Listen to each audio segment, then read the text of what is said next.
Hi guys, welcome back with me again in this channel. In this tutorial, I'm going to show you how you can create a new Google account step by step and fix any issues that pop up during the process.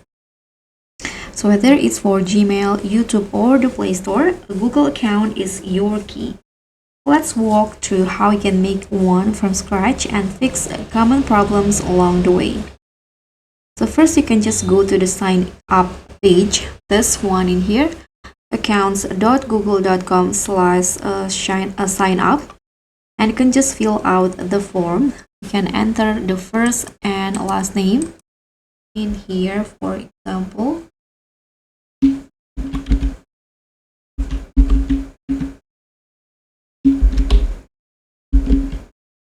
Like this, you can tap on next. And you can just also enter your basic information in here and choose your gender, tap on next again, and after that you can enter your desired email name, your username on the email, and after that you can create a password and confirm. And the next step that you need to do is verify your identity. You need to enter a phone number for verifications, enter the code and that Google sends you. And you can also use skip if phone number is not required in your region.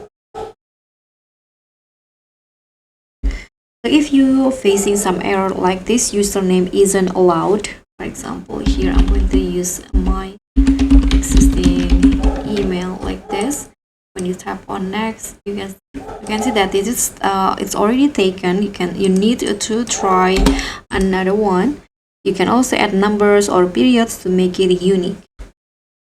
And if it says that it couldn't verify that it's you need to use a different device or browser. You can also try to switch from Wi-Fi to mobile data and try signing up from a Google app like YouTube or Gmail.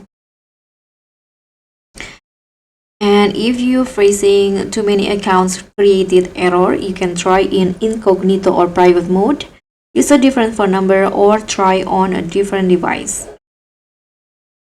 So to finish account setup, you can just add recovery info. You need to add backup email and phone number, and it will help you with password recovery and security. So once you see that this screen, your Google is ready, you can now access Gmail, YouTube Drive, and more. So if this helped you fix your Google account setup, give it a thumbs up and subscribe, and also click on the thanks for more tutorials. Bye!